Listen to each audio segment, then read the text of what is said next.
Bismillahirrahmanirrahim. Assalamualaikum warahmatullahi wabarakatuh. Alhamdulillahilladzi arsala rasulahu bil huda wa dinil haqqi liyudhhirahu 'alad dini kullih walau karihal musyrikun. Asyhadu an la ilaha illallah wahdahu la syarikalah wa asyhadu anna Muhammadan abduhu wa rasuluh. Amma ba'du. Bapak dan Ibu yang insyaallah diberi rahmat oleh Allah, marilah kita panjatkan puja dan puji syukur kehadirat Allah Subhanahu wa taala bahwa sampai saat ini kita masih diberi kekuatan, diberi hidayah, diberi kenikmatan oleh Allah sehingga kita masih dapat melaksanakan ibadah puasa ini dengan sehat, ya, dengan khusyuk. Bapak dan Ibu yang insya Allah diberi rahmat oleh Allah, setiap bulan Ramadan, ya, pasti kita sering mendengar surah Al-Baqarah ayat 183 yang sering dibaca. Di situ disebutkan bahwa dampak dari orang yang berpuasa Ramadan itu nanti meningkatkan ketakwaan. Ya. Nah, mari sekarang Bapak dan Ibu kita ambil rata-rata umur kita sekitar 50-an, ya. Kemudian kita sudah beribadah itu mungkin sejak umur kita 10 tahun. Berarti sudah 40 kali kita mengalami ibadah Ramadan. Nah, pertanyaannya, apakah kita sudah menjadi orang yang bertakwa? Ya. Nah, ini kan perlu asesmen, perlu parameter yang kita gunakan untuk melihat apakah diri kita ini sudah bertakwa atau tidak. Ya. Mengacunya kemana? Jadi mungkin Bapak dan Ibu, kalau pegawai negeri itu kan kalau dia disumpah jabatan dia pasti menyebutkan demi Allah, gitu ya. Nah, menyebutkan kalau tidak salah di dalam sumpahnya itu juga ada kata-kata takwa. Nah, ini takwa versi siapa gitu? Tentunya setiap orang Islam akan mengacu kepada Al-Quran. Jadi kita coba melihat parameter apa dari orang-orang yang bertakwa itu sehingga kita bisa punya motivasi untuk ke arah yang dikehendaki oleh Allah. Siapakah orang-orang yang bertakwa itu? Di dalam Al-Quran di bulan Ramadan ini sering orang mengacu kepada surat Al-Baqarah dan Ali Imran. Kalau Al-Baqarah itu di bulan puasa, kalau Ali Imran itu nanti pada saat halal bihalal. Hampir semua orang membaca ayat tersebut. Ya. Sekarang kita mencoba, ya, dalam kesempatan yang baik ini, insya Allah bisa 7 menit. Kalau tidak bisa kita potong saja, karena saya ada 2 episode. Jadi ciri-ciri orang yang bertakwa ini kita bisa bawakan dalam 2 episode gitu. Bapak dan Ibu, sering kali dalam khutbah seorang khatib selalu mewasiatkan untuk takwa kepada Allah. Sebenarnya apa sih takwa itu? Al-Quran pun bicara banyak mengenai takwa. Ya. Kata takwa dalam Al-Quran ada 256 kata di dalam 251 ayat. Hal ini menunjukkan bahwa takwa merupakan sesuatu yang sangat penting dan memiliki nilai yang tinggi. Bahkan takwa menjadi tolak ukur kemuliaan seseorang. Ya.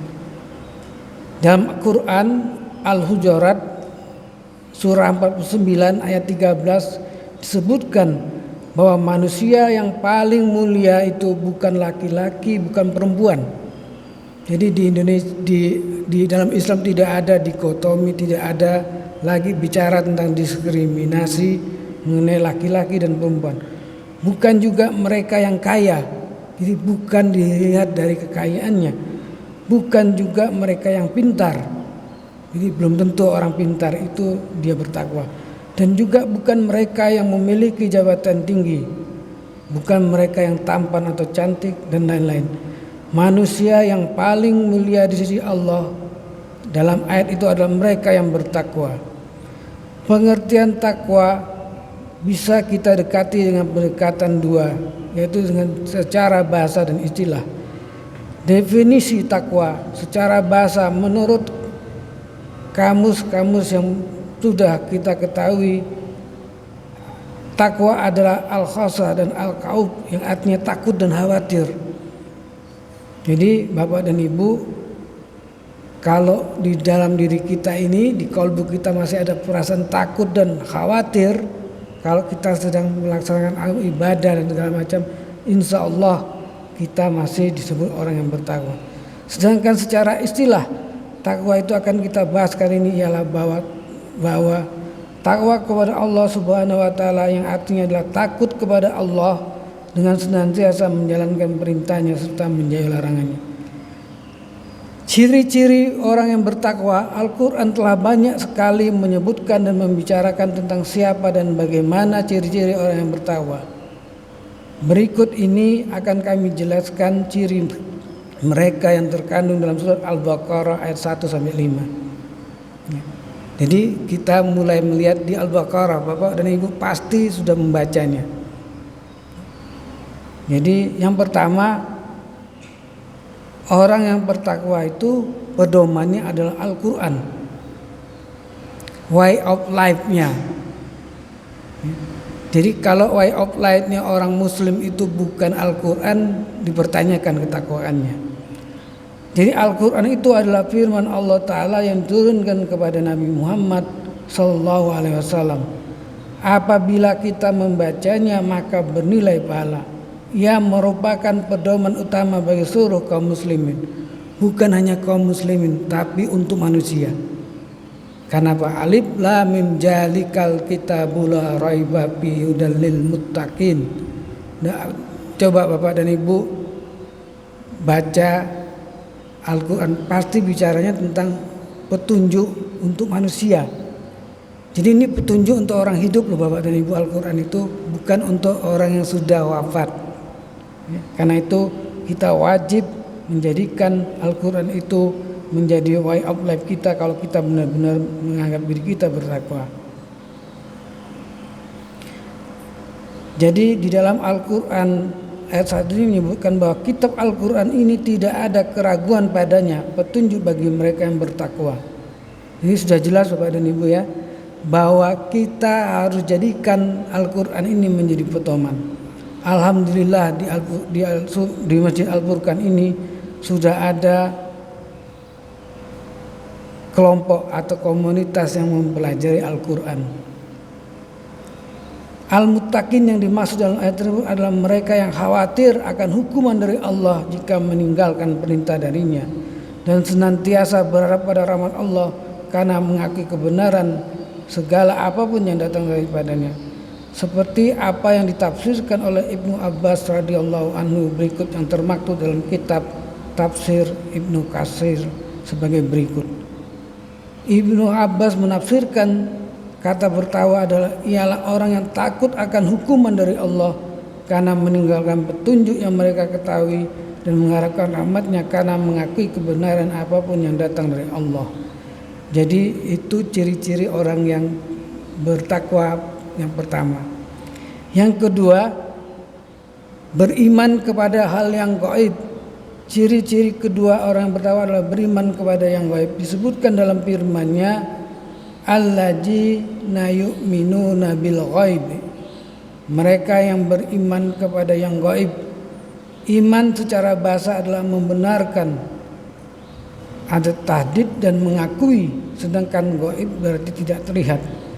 Jadi orang yang bertakwa itu harus percaya kepada yang gaib. Nah, beriman kepada yang gaib itu seperti beriman kepada Allah yang tidak bisa kita lihat. Beriman juga kepada malaikat, hari kiamat dan lain sebagainya.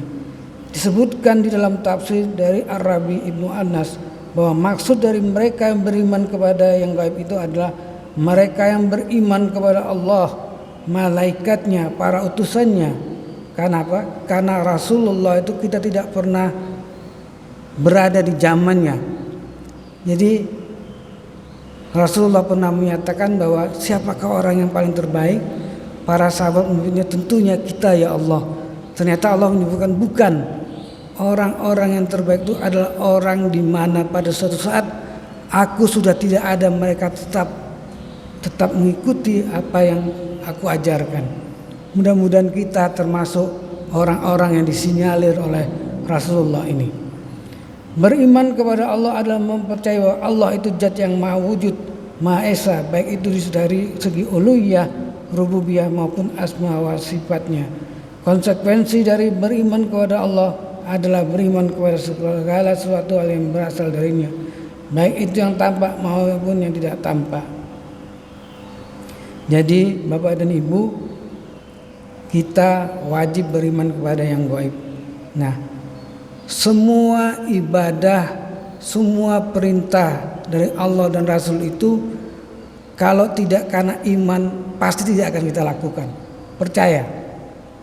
Kenapa? Karena kita sudah tidak menemui, tidak pernah bertemu dengan Rasulullah, kok masih mau melakukan? Berarti iman itulah yang mendorong kita untuk beribadah.